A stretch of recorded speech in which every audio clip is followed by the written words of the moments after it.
aumentan en número. Los condilomas tienden a aumentar. Peor en la zona perianal, que es una zona de continua fricción, aumenta rápidamente. En cambio, los lipomas no van a aumentar. Entonces, si yo le pregunto, ¿desde cuándo tiene la lesión? No, lo tengo hace 7 meses. ¿Y cuántas lesiones ha aumentado? No, solo tengo una lesión, me he tocado, me he visto, solo tengo una. Yo puedo ir pensando que lo alejo más que sean verrugas, o pensar que son de repente hemorroides, lipomas o otro tipo de alteraciones. El diagnóstico entonces de las verrugas generalmente es clínico. Ya nosotros no vamos a hacer biopsias para hacer diagnóstico de verrugas, de condilomas, no. Solo es clínico. Algunas veces, como la anterior, ¿ok? En unas condilomatosis gigantes o una papulosis bovenoide, ahí podría ser una biopsia, pero para hacer diagnóstico de las anteriores, no. El tratamiento va a variar de acuerdo a la localización. Por ejemplo, si son verrugas comunes, va a variar por la edad y la localización. Si son verrugas comunes, a todas las personas adultas o mayores de 15 años, en el hospital les damos un tratamiento queratolítico, que es para destruir, vamos a decir, las capas superficiales de la verruga. Lo vamos a reducir de tamaño y le vamos a hacer crioterapia. Vamos a resolver el problema. Si son niños, la crioterapia es dolorosa. El niño no lo va a tolerar y vamos a generar un trauma encima. Entonces hay que darle queratolíticos. Es más lento, pero funciona bien. ¿Okay? No es, vamos a decir, no es doloroso, es llevadero por el paciente. Doctora, los queratolíticos, entonces, ¿cuánto tiempo más o menos para su... Los queratolíticos se usa el ácido salicílico, ¿okay? El retinoico, el láctico, en diversas concentraciones, al 17, 20, 27%, y se usan todas las noches. El paciente se aplica todas las noches y el líquido se va a poner medio blanco la lesión va a ser, es una quemadura química, pues, ¿no? La capa superficial se va a quemar, al día siguiente le decimos que remoje en agua, lo va a limar y la verruga, vamos a imaginar que es así de gruesa, va a ser un poco menos. Y si lo hago todos los días, al final se va a ir aplanando hasta desaparecer. En un niño el tratamiento funciona muy bien. En un adulto se puede combinar, ¿ya? Cuando son verrugas plantares, queratolíticos. De frente les hacemos. La crioterapia duele mucho. En las verrugas planas no les hacemos ni crioterapia. ¿Por qué? Porque las verrugas planas son lesiones pequeñas. En cara vamos a dejar manchas. Las crioterapias producen hipopigmentación, hiperpigmentación. Entonces no le voy a dejar, en vez de verrugas le voy a dejar todo lleno de manchas. No, entonces uso queratolíticos en crema. Puedo usar retinoico, tretinoína, lo usa y mejora espectacularmente, va muy bien. Los queratolíticos para las verrugas planas en cara. En las verrugas filiformes, lo más práctico, electrocauterización. Entonces habíamos visto que podemos usar queratolíticos tipo ácido salicílico, crioterapia, electrocoagulación, puede usarse el láser CO2, que es ablativo, que se usa ahora para todo, también se puede usar para verrugas. Podemos usar el imiquimod, ¿ok? El imiquimod es como un potenciador del sistema inmune, también se puede usar. Los retinoides, el sulfato de zinc se usa a 10 miligramos por kilo de peso. Vamos a decir que mejora la respuesta celular en la persona con verruga y tiene una mejor respuesta para autolimitar las lesiones verrucosas.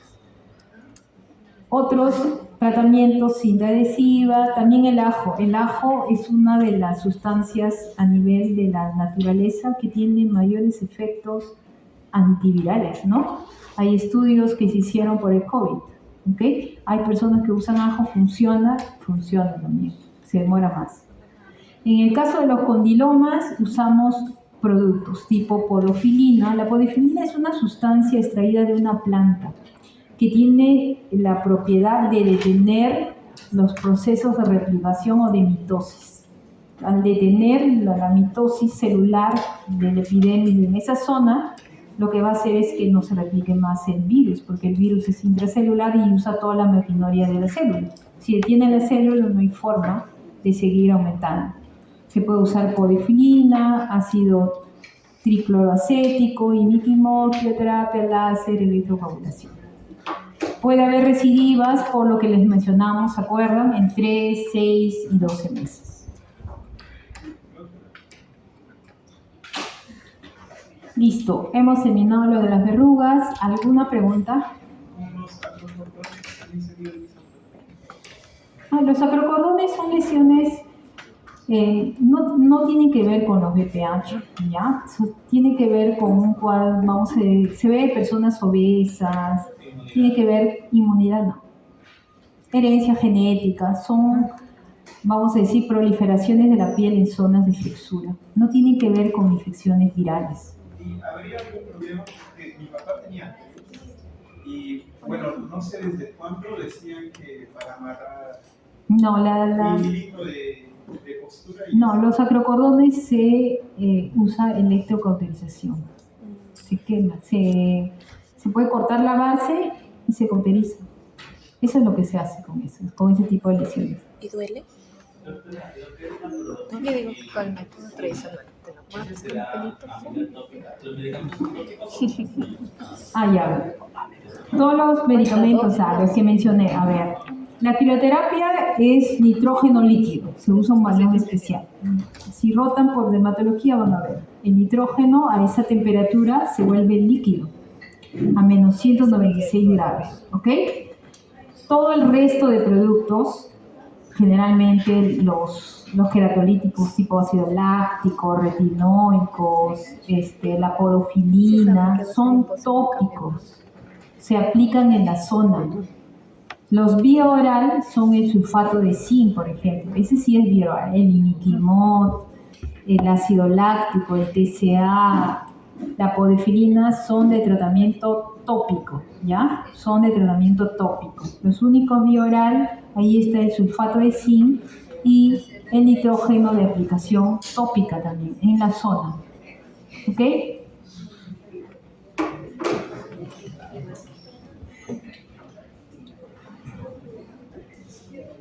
¿Alguna pregunta? Ya. Vamos con una de las patologías que es también muy frecuente en nuestro país, sobre todo en algunas zonas, como es la tuberculosis. En general, y vamos a ver la tuberculosis cutánea, que es lo que nos interesa.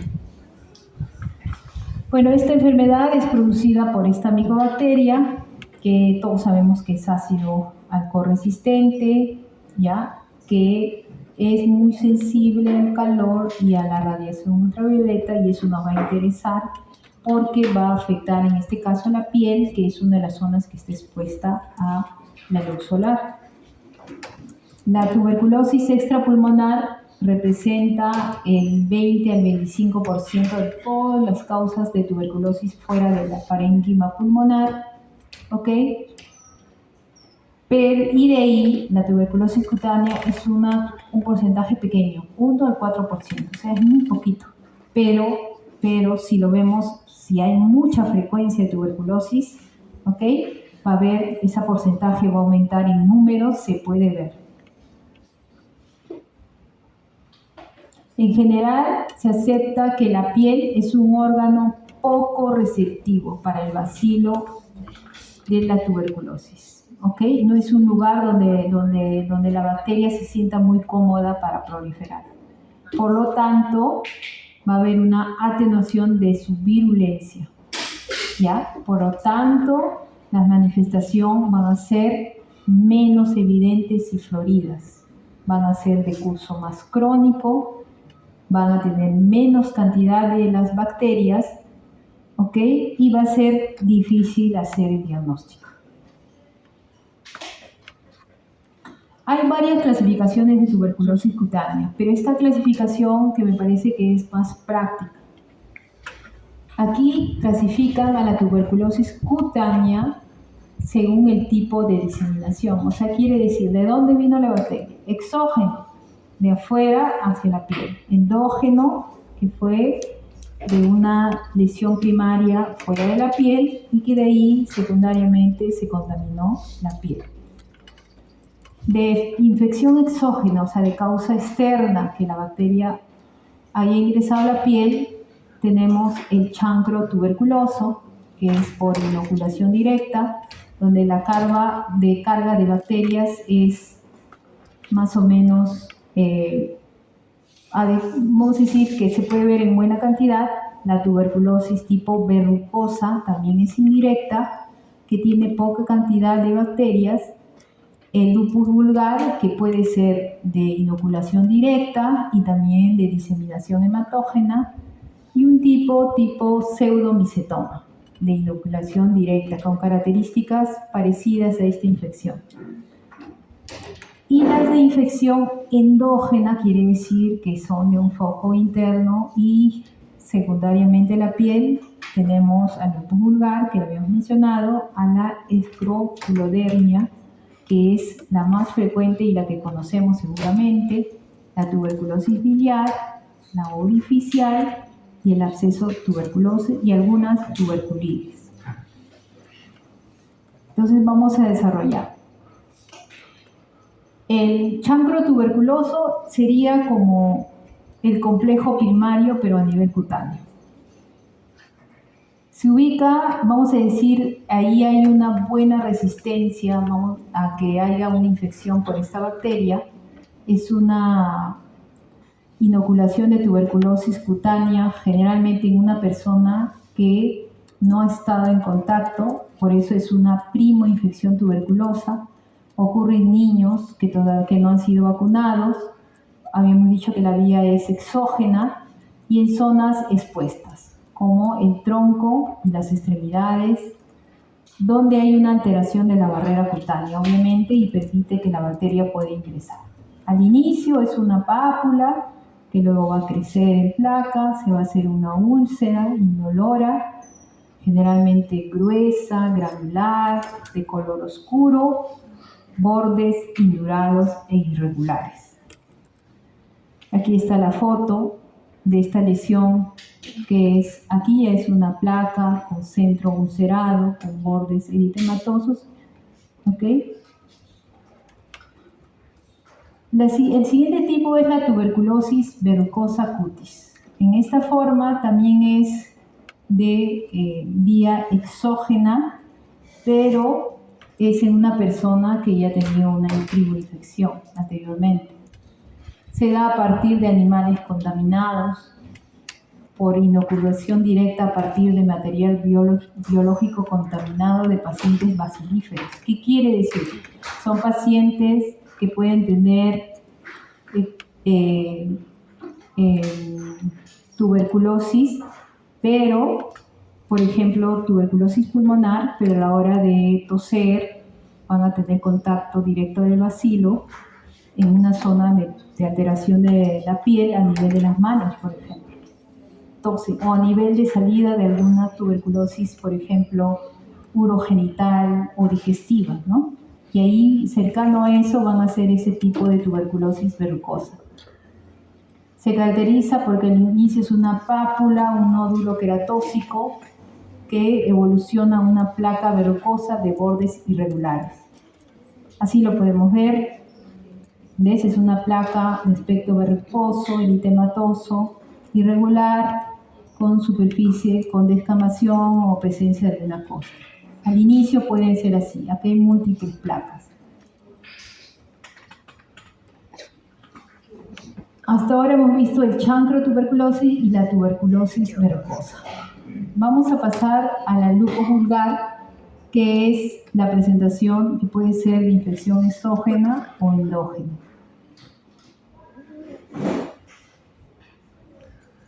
Dice que es la variable que peor evolución tiene, puede ser destructiva, desfigurante y tiene varias variedades, ulceradas, vegetantes o hipertróficas. Probablemente sea haya llegado por vía endógena, puede ser linfática, hemática o por continuidad, o por vía exógena, las dos posibilidades. La localización más frecuente es la cabeza y en la zona de la pirámide nasal y el pabellón auricular y la zona del cuello. La lesión es única y tiene unas pápulas o tubérculos llamados lupomas que se agrupan, ¿ok? No encontré la foto del anterior con una lesión diseminada, pero probablemente es una lesión inicial, lupus vulgar. La escrofulodermia es la forma que seguramente más conocemos, ¿no? Es la más frecuente en la tuberculosis cutánea. Este compromiso cutáneo se da a partir de un proceso tuberculoso subyacente. Generalmente es por cercanía, ¿ok? Por apertura de un ganglio linfático. Es lo más frecuente que se ve. Se forma una lesión, un nódulo rojo, se va a abscedar y luego se fistuliza, ¿ok? Y va a salir de esa lesión secreción serosa, purulenta, o hay veces el calcio también se puede ver. ¿Dónde son las zonas más afectadas? Si es generalmente cuando se abre un ganglio linfático, generalmente lo vamos a ver en el cuello, en la zona axilar, en la pared torácica, y también lo podemos ver en la región inguinal. El diagnóstico es bastante fácil. ¿Por qué? Porque en este tipo de lesiones vamos a encontrar en los cultivos o en los exámenes directos bastante vacíos. En los anteriores pocas veces se puede encontrar, y en las biopsias que se hacen tampoco se pueden ver. En cambio, en ese tipo de lesión es muy frecuente de ver. Entonces, por eso es la más frecuente. Se puede certificar que es una tuberculosis con mucha más facilidad. Estas son las lesiones. Probablemente en estos pacientes hayan tenido los ganglios a nivel de la región cervical, se han abierto. La de tipo miliar es una de las tuberculosis donde hay un compromiso sistémico, ¿okay? Se llama miliar porque a partir de un foco de compromiso pulmonar se ha diseminado vía hematógena hacia todos los tejidos, prácticamente todos. Inclusive en la placa radiográfica, la lesión a nivel pulmonar es típica, ¿no? Es de un vidrio esferilado. Sí van a tener la oportunidad de ver, yo he visto en toda mi vida creo que 2 casos, se ve la placa típicamente y las lesiones son evidentes. Ocurre frecuentemente en pacientes, obviamente, con deficiencia, alteración en la inmunidad, ¿okay? Tiene elevada mortalidad porque va a afectar el sistema nervioso central también. Las lesiones cutáneas se ven como máculas, pápulas, múltiples diseminadas, se van a ulcerar y van a formar costras. ¿Ok? ¿Dónde se presentan mayormente? A nivel del tronco. Y otro tipo de tuberculosis es la gomosa. Este tiene una presentación clínica que afecta a individuos generalmente con alteraciones en la inmunidad, niños desnutridos, y es por diseminación hematógena de micobacterias latentes y forma característicamente abscesos en las extremidades, en el tronco, sin compromiso de los tejidos profundos a nivel cutáneo. Esto también es frecuente que nosotros veamos. Hemos visto en el hospital estas lesiones gomosas. La histopatología ayuda en este tipo de lesiones. Como hay secreción, podemos hacer el frotis, el examen directo, y también se puede hacer el cultivo. Y a nivel de la histopatología también hay cambios que nos sugieren que es tuberculosis. Ahora también hay un grupo, esos son los tipos de tuberculosis donde se ha demostrado de alguna forma que están los bacilos de la tuberculosis. Hay otro tipo de lesiones que antes se pensaba que se daban como una reacción de hipersensibilidad por la infección del virus y se llamaban tuberculitis, ¿ok? Dice, son aquellas dermatosis en individuos que tienen tuberculosis activa. Cuando le hacemos la biopsia, la histología es de tuberculosis, tiene reacción a la prueba de tuberculina, pero sus cultivos son negativos y cuando le damos tratamientos tienen buena respuesta a la tuberculosis. No, apágalo. No veo. Su etiopatogenia no es clara. Probablemente puede ser una reacción inmuno, podría ser, pero ahora con la ayuda del PCR se puede ver, se pueden encontrar bacilos en esas lesiones. Otra forma de presentación es el eritema indurado de bacilo. ¿Ok? Esto es frecuente de ver también. ¿Ya? Son nódulos, son paniculitis, son nódulos violáceos. Generalmente no son indoloros, son dolorosos, con tendencia a ulcerarse, localizados en la zona posterior de las piernas, generalmente en mujeres. Y muchas veces se puede asociar a enfermedad pulmonar activa. Pero en las biopsias no encontramos las arterias, no se pueden encontrar las arterias. ¿Okay? El líquen scrofulosorum también es otra forma de presentación.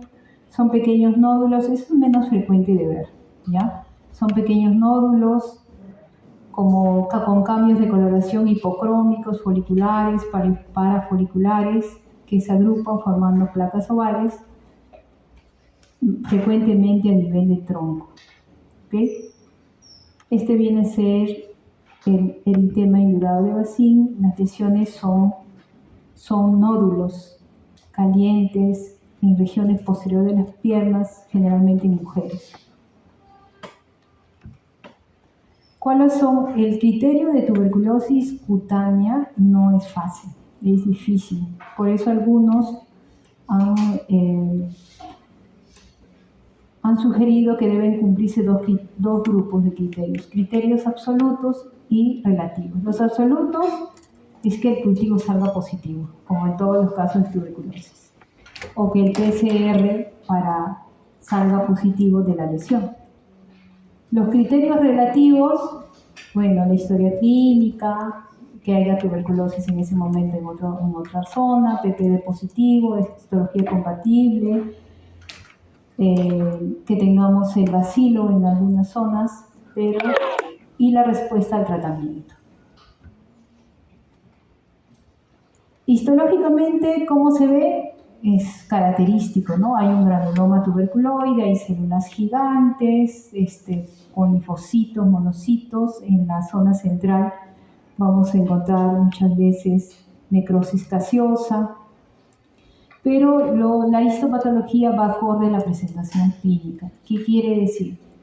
Cuando la persona, su inmunidad está, vamos a decir, en forma adecuada, vamos a encontrar que esta presentación no es tan típica. Mientras la persona tenga baja de la inmunidad, vamos a presentar típicamente este tipo de histopatología. Y los fármacos, bueno, son los que se usan para la tuberculosis, ¿no? Ustedes ya lo conocen, seguramente lo van a revisar en infectología. Listo, eso sería todo por hoy. Hay una parte que me queda pendiente, que es las manifestaciones cutáneas de VIH y de algunas ITS, ¿ok? Seguramente eso lo van a llevar en efecto. La próxima vez la presentación solo va a ser de las lesiones puntual, porque el periodo de infección, las manifestaciones clínicas en general, el tratamiento, yo creo que lo van a desarrollar ampliamente en infectología. Así que solo voy a presentar las fotos, igual del VIH, pero hasta acá lo he hecho muy detallado. ¿Por qué? Porque, como les había dicho al inicio, este tipo, excepto la tuberculosis cutánea, que ese es manejo ya de hospitalario, los otros tipos de patologías sí lo van a ver.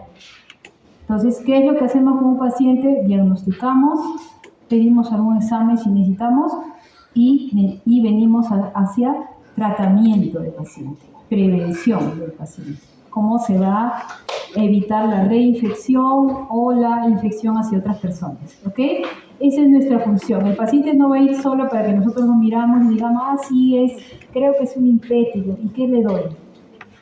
O creo que es una verruga, pero ¿qué le voy a decir? ¿Cómo va a evolucionar esa verruga? O si va a tener una reinfección o una manifestación nuevamente. Los tipos de patologías, las micóticas, las bacterianas, las virales y las parasitarias que hemos visto, sí lo van a poder ver y sí lo pueden manejar porque los medicamentos lo tienen. El nivel primario del Perú lo tiene y lo pueden manejar. A partir de acá hacia adelante, el resto de patologías es de manejo de dermatología. Así es que ahí me voy a ceñir a las lesiones cutáneas y que sepan un poco de la patología para que no estén perdidos. Pero hasta acá sí deben manejar esas lesiones, ¿ok? Deberían manejarlo.